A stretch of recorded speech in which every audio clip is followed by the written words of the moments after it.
आपका आज के मैपिंग सेशन में बहुत बहुत स्वागत है। Good afternoon. तो चलिए आज की मैपिंग को शुरू किया जाता है एशिया से। और ये है एशिया का पार्ट 1, क्योंकि एशिया थोड़ा सा विस्तृत है। देखा जाए दोस्तों कि क्षेत्रफल और जनसंख्या के हिसाब से दुनिया का सबसे बड़ा महाद्वीप आपसे पूछा जाए तो जवाब क्या होगा? एशिया। फिर इसके बाद अगर इसकी सर्वाधिक औसत ऊंचाई और सर्वाधिक जनघनत्व की बात की जाए दुनिया में, जितने भी महाद्वीप अवस्थित हैं उनमें अगर सर्वाधिक औसत ऊंचाई देखी जाए तो जाहिर सी बात है एशिया होगा, क्योंकि यहाँ पे दुनिया के सबसे ऊंचे शिखर माउंट एवरेस्ट, K2, कंचनजंगा आदि पाए जाते हैं।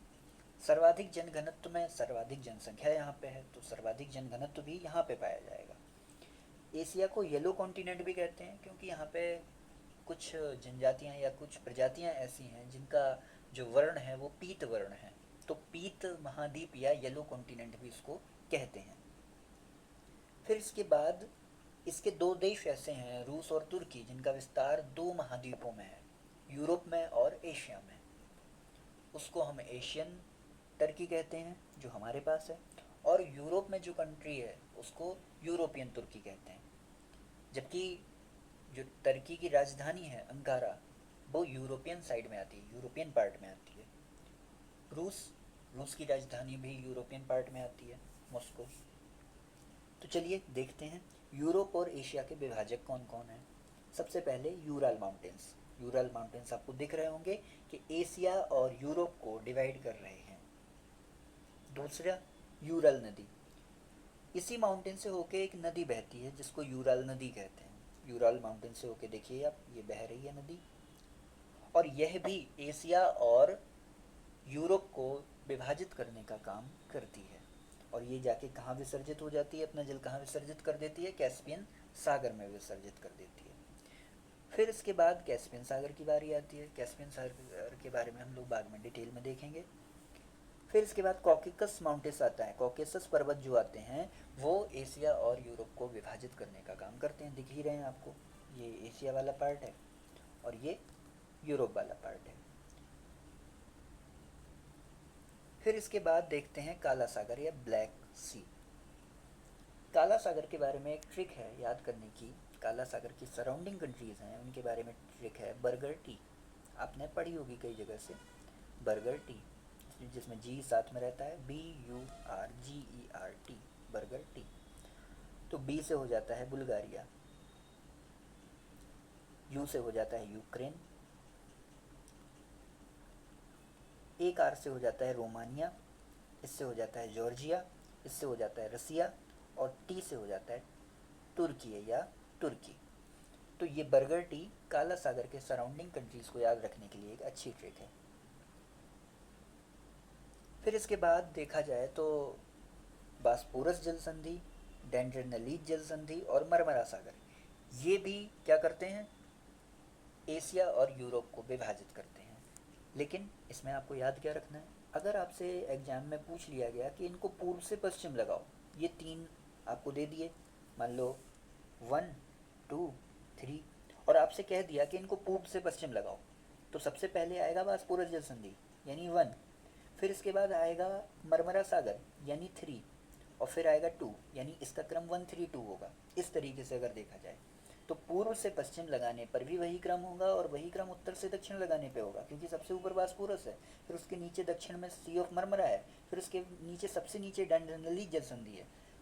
तो चाहे आप उत्तर से दक्षिण इसको लगाओ और चाहे पूर्व से पश्चिम लगाओ, जवाब क्या होगा? बास्पोरस, मरमरा सागर और डांडनली जल संधि।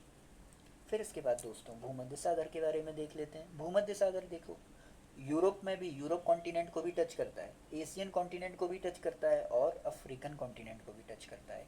यानी भूमध्य सागर तीन कॉन्टिनेंट, तीन महाद्वीपों को टच करता है, यूरोप, एशिया और अफ्रीका।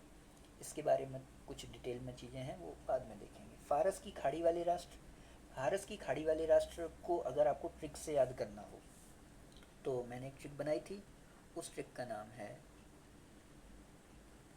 ओ मायू साकी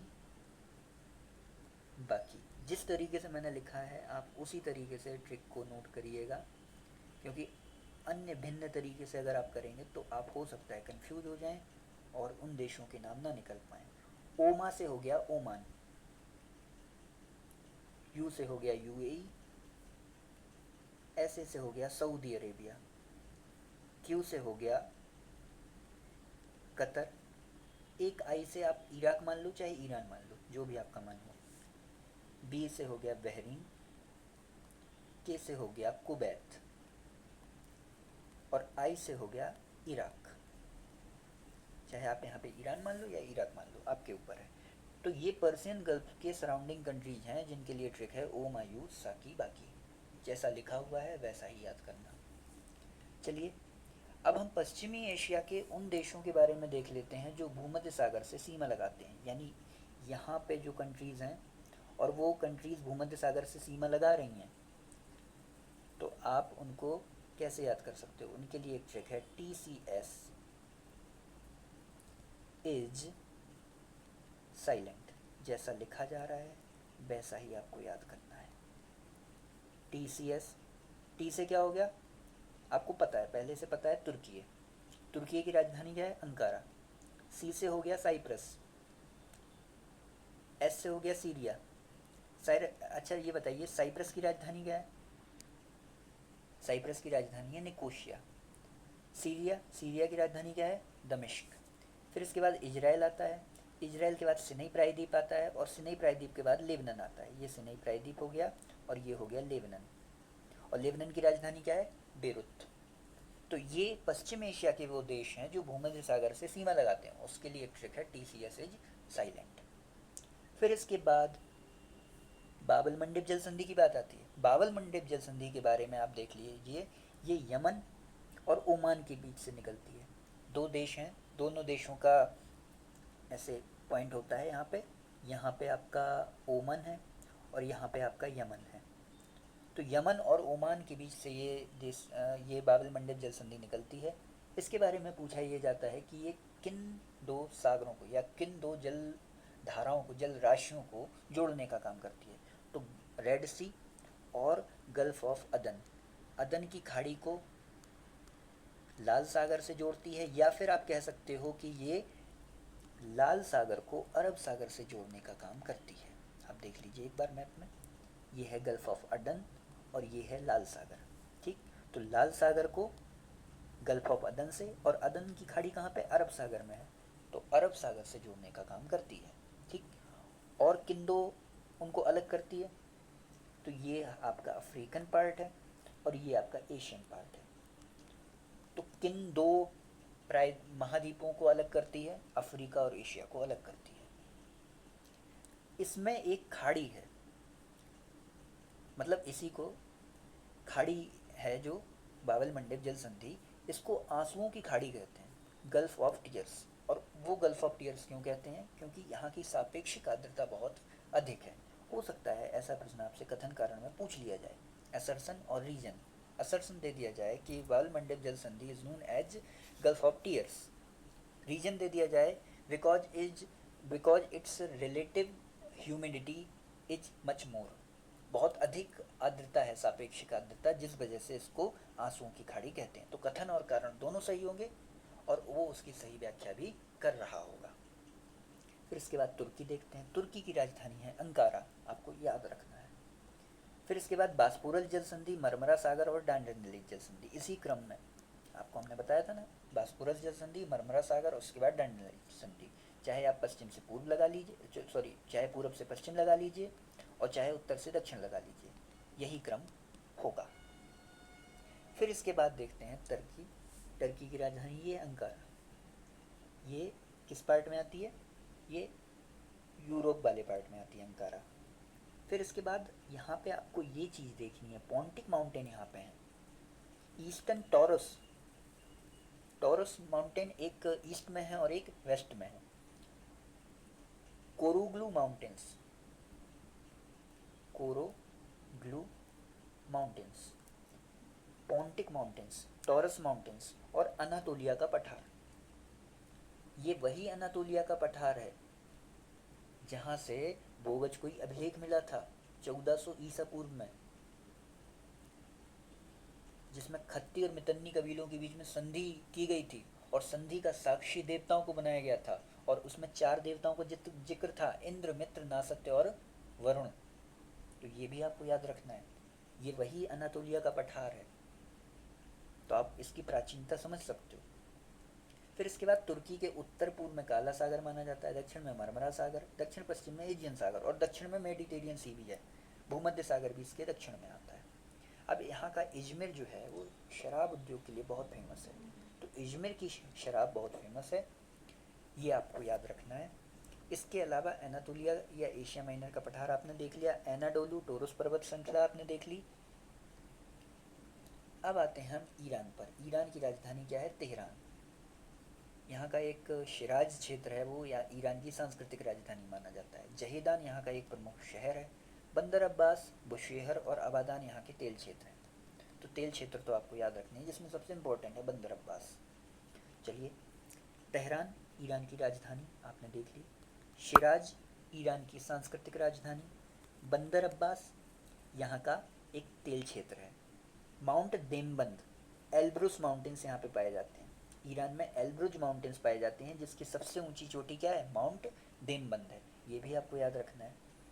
तो बंदर अब्बास ये क्या है? ये है एक तेल क्षेत्र। सिराज क्या है? सिराज है सांस्कृतिक राजधानी। तेहरान क्या है? यहाँ की राजधानी, वो तो याद ही होगी आपको। जैग्रोस माउंटेन्स, जैग्रोस माउंटेन्स क्या है? ये ईरान और इराक के बीच में सीमा बनाने का काम करते हैं। बहुत अच्छा इंपॉर्टेंट क्वेश्चन है। ईरान और इराक के बीच में जो सीमा रेखा बनाता है, उस माउंटेन को क्या कहते हैं? उस माउंटेन को कहते हैं जैग्रोस माउंटेन। फिर इसके बाद इंपॉर्टेंट चीज़ क्या है? दस्त ए कबीर और दस्त ए लुत, ये जो दो रेगिस्तान टाइप के क्षेत्र हैं, ये कहाँ पाए जाते हैं? ये ईरान में पाए जाते हैं। दस्ते कबीर, दस्ते लुत ईरान में पाए जा रहे हैं। तो आपको ये चीज़ याद रखनी है आपके एग्जाम के परस्पेक्टिव से। बुशेहर देखिए, बुशेहर, बंदर अब्बास, ये क्या है? ये तेल क्षेत्र हैं। चलिए अब आगे बढ़ते हैं। आगे हम लोगों का इंतज़ार कौन कर रहा है? ये सारी चीज़ें हम लोग देख लिए। हाँ, उर्मिया झील, उर्मिया झील आपको याद रखनी है, ईरान में है। ये ताजे पानी की झील है। अब पीसीएस इस तरीके से क्वेश्चन पूछना बंद कर दिया है कि उर्मिया झील कहाँ पे है? ईरान में। अब वो पूछेगा उर्मिया झील के संबंध में निम्नलिखित कथनों पर विचार करें। पहला कथन होगा कि यह झील ईरान में अवस्थित है, सही हो जाएगा। दूसरा, यह खारे पानी की झील है, आपको याद रखना है ताजे पानी की झील है। अब इससे काम नहीं चलेगा कि आपको पता है कि उर्मिया झील ईरान में है, आपको ये भी पता चलना चाहिए कि वो झील ताजे पानी की है या खारे पानी की। जिसके बारे में यूपी पीसीएस पूछ चुका है उसके बारे में ये पता होना चाहिए। लेकिन अगर किसी चीज़ के बारे में नहीं पूछा है यूपी पीसीएस ने, तो उसके बारे में आपको इतनी डिटेलिंग जानने की ज़रूरत नहीं है। दरियाई नमक एक लवणीय झील है, कहाँ पे अवस्थित है? ईरान में अवस्थित है। नमक आ रहा है, नमक का मतलब लवण होता है। जैग्रोस पर्वत श्रृंखला आपने देख लिया, दस्ते लुत, दस्ते कबीर देख लिया। इराक, इराक की राजधानी क्या है? बगदाद। और यहाँ का अल हिल्लाह इराक का एक तेल संसाधन क्षेत्र है। मोसुल और अल बसरा तेल खनन हेतु प्रमुख हैं। टिग्रिस और यूफ्रेटस नदियाँ यहाँ से होकर बहती हैं, जिनको प्राचीन काल में दजला और फरात नदियाँ कहते थे, जिन्होंने इराक और सीरिया की सभ्यता को प्रॉस्परस करने का काम किया था एक समय में।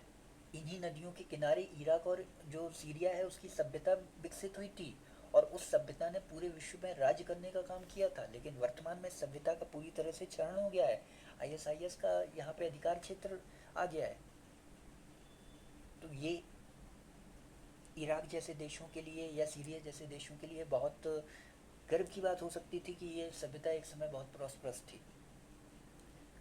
फिर इराक के बारे में, जैग्रोस माउंटेन्स आपने देख लिए पहले ही। मोसुल यहाँ का तेल क्षेत्र है। बगदाद यहाँ की राजधानी है। अल बसरा यहाँ का प्रमुख तेल क्षेत्र है। तो इनके बारे में आपको याद रखना है, अल बसरा, मोसुल। अल हिल्लाह के बारे में भी आपको याद रखना है, ठीक। Pearl of the Persian gulf किसे कहते हैं?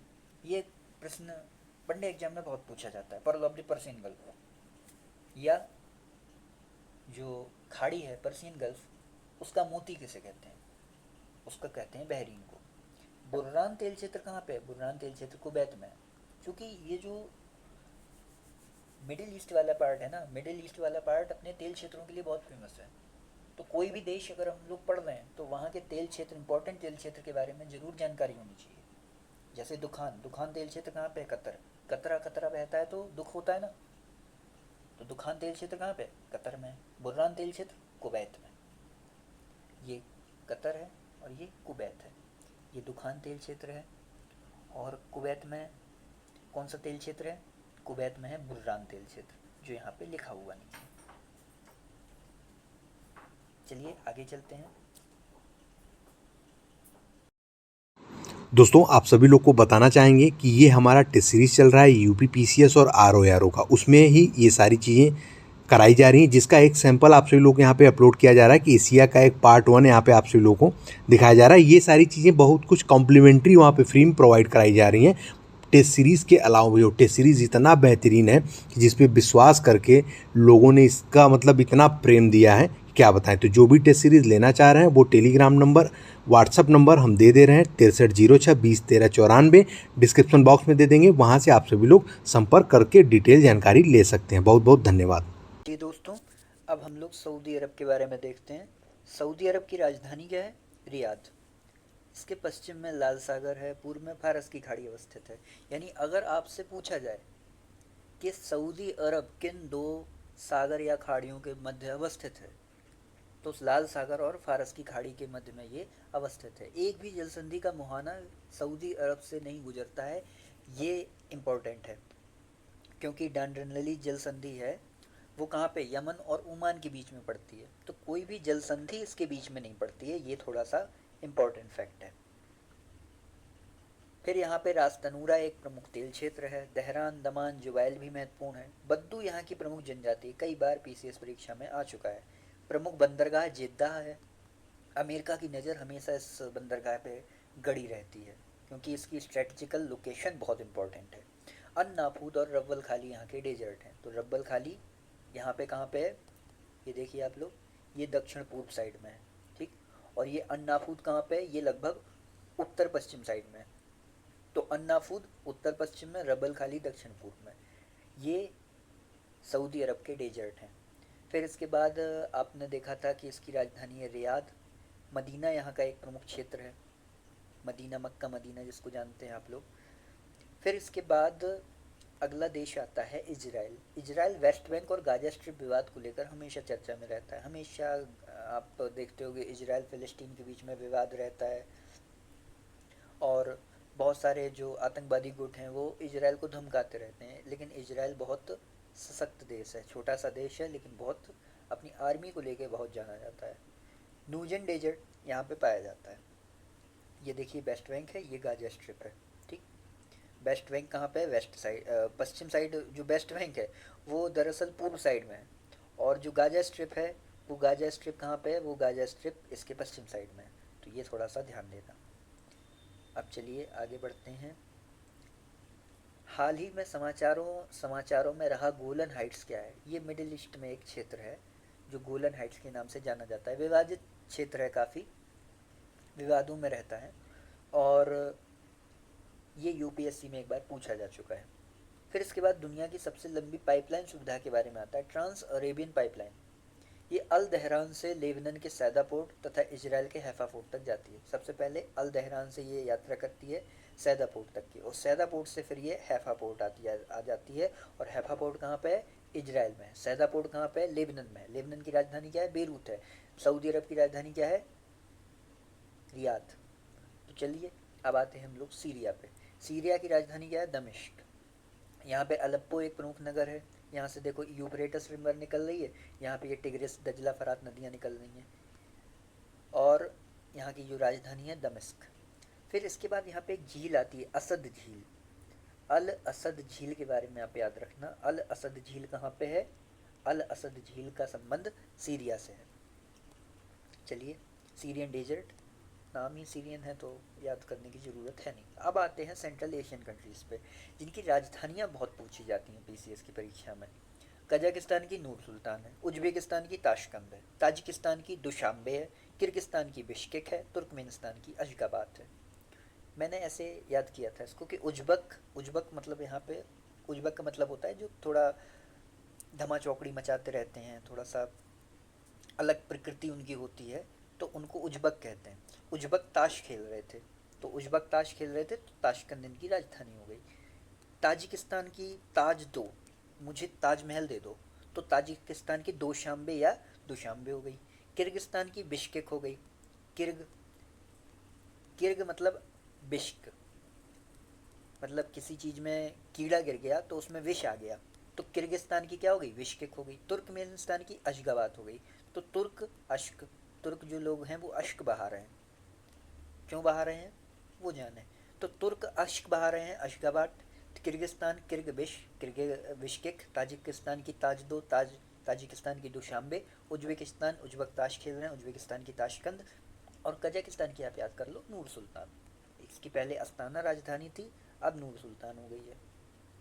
यहाँ पे देखिए, ये जो मैप अगर आप छोटा करें, फिर इसके बाद जायशान झील देखें, तो जायशान झील ये वाली झील है कजाकिस्तान में। फिर इसके बाद नीचे लेक बालकश आती है, तो लेक बालकश आपकी कहाँ पे, यहाँ पे लेक बालकश है। फिर इसके बाद अरल सागर आता है, अरल सागर ये है। अरल सागर और किस किस के बीच में है, कजाकिस्तान और उज्बेकिस्तान के बीच में। कजाक और उज्बेक के बीच में कौन सा सागर है, अरल सागर है। आपको कैस्पियन सागर भी दिख रहा होगा, लेकिन कैस्पियन सागर आप कह रहे होगे कि कैस्पियन सागर तो ऊपर दिख रहा है, आपने पहले उसको उत्तर से दक्षिण लगाने में अरल सागर ऊपर क्यों लिख दिया। तो अरल सागर की जो लोकेशन है वो लगभग 43 डिग्री के आसपास अरल सागर आता है, 43.3 डिग्री अक्षांश। और जो कैस्पियन सागर है वो 41 डिग्री में आता है। तो जब उत्तर से दक्षिण के लिए वो नीचे जाएंगे तो अक्षांशों की संख्या क्या होगी, या अक्षांशों का क्रम क्या होगा, घटेगा। तो 41 डिग्री सेल्सियस पे कैस्पियन सागर आता है, गूगल पे मैंने सर्च किया था इसका अक्षांश। तो अरल सागर को ऊपर माना जाएगा और कैस्पियन सागर को उसके नीचे माना जाएगा। तो आप अरल सागर ऊपर रखेंगे, कैस्पियन सागर नीचे रखेंगे। फिर इसके बाद इसिक-कुल झील, ये इसिक-कुल झील आपको दिख रही है किर्गिस्तान में, तो किर्गिस्तान में है इसिक-कुल झील। सरयागामिश झील ये कहाँ पे है, ये तुर्कमेनिस्तान में। ये जो झील आपको दिख रही है सरयागामिश झील, ये तुर्कमेनिस्तान में है। कराकुल झील ताजिकिस्तान में। ताजिकिस्तान में एक यहाँ पे एक छोटा सा ऐसा पॉइंट बना हुआ है, वो कहलाया जाता है कराकुल झील। तो कराकुल झील तो ताजिकिस्तान। कम से कम आप ये याद रख लो कि कौन सी झील कहाँ पे है। जायशान झील कजाकिस्तान, बालकश झील कजाकिस्तान, अरल सागर कजाकिस्तान और उज्बेकिस्तान। सीर दरिया और अमू दरिया नदियों के सूखने से है अरल सागर सूख गया है। और कैस्पियन सागर 5 देशों में विस्तार इसका। इससे कुल झील किर्गिस्तान में है, सरगियामिस झील तुर्कमेनिस्तान में है और कराकुल झील ताजिकिस्तान में। आपको याद करना है, क्योंकि अगर आ गया तो आप कंफ्यूज बहुत जल्दी हो जाओगे। क्यों, क्योंकि कराकुम डेजर्ट भी है, कराकुल झील भी है। कराकुम डेजर्ट तुर्कमेनिस्तान में है, लेकिन कराकुल झील ताजिकिस्तान में है। कीजिल कुम डेजर्ट कजाकिस्तान और उज्बेकिस्तान में है। तो Kyzyl Kum desert Kazakhstan Uzbekistan, Karakum desert Turkmenistan, Karakul झील ताजिकिस्तान। यहाँ से प्रश्न बनने की संभावनाएं बहुत ज़्यादा है। कारागंडा कोयला क्षेत्र, पेट्रोबियोस्क लोहायस्क क्षेत्र और अलमाटी नगर, ये तीनों कहाँ पे हैं, ये कजाकिस्तान में है। कारागंडा अगर आपसे पूछे कि किस लिए फेमस है, कोयले के लिए फेमस है। पेट्रोबियोस्क किस लिए फेमस है, लोहायस्क के लिए फेमस है, ना कि पेट्रोलियम के लिए। अगर पेट्रोबियोस्क के सामने पेट्रोलियम आ जाएगा आप हंसते हंसते लगा दोगे हाँ पेट्रोलियम ही होगा, लेकिन लोहायस्क क्षेत्र उसका जवाब होगा। वो सिर्फ आपसे इतना पूछेगा पेट्रोबियोस्क क्षेत्र किस लिए फेमस है, पेट्रोलियम, टिक करके आ जाओगे। पेट्रोलियम और प्राकृतिक गैस, फिर तो आप 100% पेट्रोलियम और प्राकृतिक गैस टिक करके आओगे। लेकिन लौह अयस्क के बारे में सोचोगे, लौह अयस्क नहीं हो सकता, और जवाब क्या होगा, लौह अयस्क क्षेत्र होगा। अब इसके बाद आगे चलते हैं कैस्पियन सागर के बारे में। कैस्पियन सागर आपको पता है टेथिस सागर का ही भाग है, भूमध्य सागर का विस्तार है और विश्व की सबसे बड़ी झील है। इतनी बड़ी झील है, इतनी बड़ी झील है कि इसका नाम सागर रखना पड़ा। तो कैस्पियन सागर के किनारे स्थित नगर देख लीजिए, रसिया, कजाकिस्तान, अजरबैजान, तुर्कमेनिस्तान, ईरान। लेकिन इसके लिए एक ट्रिक है जो आप लोगों के लिए विशेष तौर पे मैं लाया हूँ। अजीर, जैसे मैं लिख रहा हूँ ना वैसे ही याद करना, वैसे ही पढ़ना। तुर्क में रुका कैसे, ठीक। तो एजेड से क्या हो गया, अजरबैजान। आई आर से क्या हो गया, इससे अजरबैजान हो गया, इससे ईरान हो गया, इससे तुर्कमेनिस्तान हो गया, इससे रसिया हो गया और इससे कजाकिस्तान हो गया। और कैसे से क्या हो गया, कैस्पियन सागर। तो कैस्पियन सागर के लिए ट्रिक है, अजीर तुर्क में रुका कैसे, अजीर तुर्क में रुका कैसे। स्टेपीज घास के मैदान मध्य एशिया की खूबी हैं, यहाँ गेहूं की खेती होती है। स्टेपीज घास के मैदान सामने दे देगा मध्य एशिया, या तो सही हो जाएगा, जो मिलान होगा वो सही हो जाएगा। लेकिन स्टेपीज घास के सामने अगर उसने दे दिया मध्य एशिया की जगह मान लो उसने दे दिया उत्तर पूर्व या मध्य पूर्व, तो क्या हो जाएगा, मध्य पूर्व अगर दे दिया उसने तो गलत हो जाएगा। तो मध्य एशिया मध्य पूर्व थोड़ा सा ध्यान देना। रूस की राजधानी क्या है, मॉस्को। मॉस्को भी कहाँ पे है, ये यूरोपियन वाले जो रसिया है वहाँ पे है। कमचटका प्रायद्वीप, सखालिन द्वीप, चेचन्या क्षेत्र। तो कमचटका प्रायद्वीप, ज़्यादा चटका प्रायद्वीप, तो ये कहाँ पे है, रूस में है। मतलब ज़्यादा चटका नहीं है, कम चटका देख लो आप। कम चटका प्रायद्वीप रूस में है, सखालिन द्वीप रूस में है, चेचन्या क्षेत्र रूस में है, और तीनों के तीनों क्षेत्र पेट्रोलियम और प्राकृतिक गैस के भंडार हैं। इसमें सबसे इंपॉर्टेंट क्षेत्र है चेचन्या क्षेत्र। क्यूरिल आइलैंड, यहाँ पे रूस का अधिकार है। रूस हमेशा क्यूरिल आइलैंड को लेके रूस और जापान के बीच में हमेशा टकरार रहती है कि रूस कहता है कि मेरा अधिकार है, जापान कहता है मेरा अधिकार है। रूस अपना अधिकार मानता है इसको। व्लादिवोस्तक जहाज निर्माण हेतु प्रसिद्ध है। कई बार पीसीएस की परीक्षा में पूछा जा चुका है कि व्लादिवोस्तक जो क्षेत्र है वो किस लिए फेमस है। तो ओखोटस का सागर के समीप व्लादिवोस्तक जहाज निर्माण हेतु प्रसिद्ध है। दुनिया का सबसे ठंडा स्थान बर्खोयांस, ये कहाँ पे है, रूस में है। मिर्नी क्षेत्र किस लिए फेमस है, हीरो के लिए फेमस है। कुजबास क्षेत्र किस लिए फेमस है, कोयले के लिए फेमस है। और ये तीनों क्षेत्र कहाँ पे हैं, रूस में। तो रूस में जो प्रमुख क्षेत्र हैं अपने देखे, चेचन्या देखा, कमचटका देखा, चलो कमचटका भी देख लो, सखालिन, ठीक है सखालिन छोड़ो, मिर्नी क्षेत्र देखा आपने, और आपने कुजबास क्षेत्र देखा। चेचन्या क्षेत्र पेट्रोलियम और प्राकृतिक गैस के लिए है, पेट्रोलियम और प्राकृतिक गैस के लिए फेमस है। कमचटका भी पेट्रोलियम और प्राकृतिक गैस के लिए फेमस है। मिर्नी क्षेत्र हीरो के लिए फेमस है। और कुजबास क्षेत्र किसके लिए फेमस है, कोयले के लिए फेमस है। तो ये चारों क्षेत्र जो हैं वो आपको याद रखने हैं। इसके अलावा युक्टिनबर्ग, चेलियाबिंस्क, उफा, निजनी तागिल, ये लौह अयस्क भंडारण क्षेत्र हैं जो कहाँ पे पाए जाते हैं, रूस में पाए जाते हैं, जिनमें सबसे इंपॉर्टेंट उफा और चेलियाबिंस्क आते हैं। Sea of Arctic Ocean, Arctic Ocean ये आपको दिख रहा है, आर्कटिक ओशियन। आर्कटिक ओशियन के कुछ, आर्कटिक ओशियन में कुछ सागर हैं, उन सागरों का क्रम कभी कभी पूछ लिया जाता है। चाहे आपसे उत्तर पूर्व का क्रम पूछे, सॉरी ये उत्तर पूर्व के क्रम में नहीं है, ये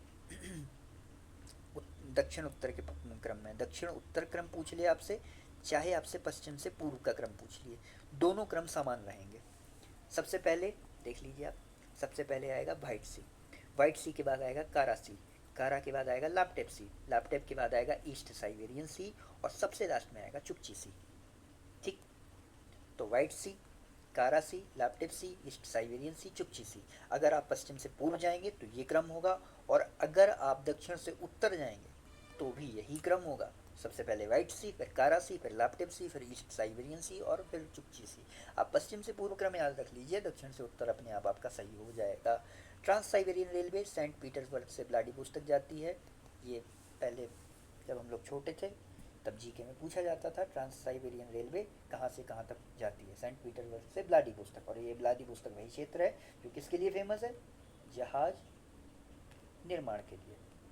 ठीक, तो चलिए आज का आपका एशिया का पहला part done. Thank you very much for discussion. अब हम लोग आगे, अगर ये आप श्रृंखला पसंद करेंगे तो आगे भी ऐसी श्रृंखला लेकर आएंगे। Thank you very much for discussion.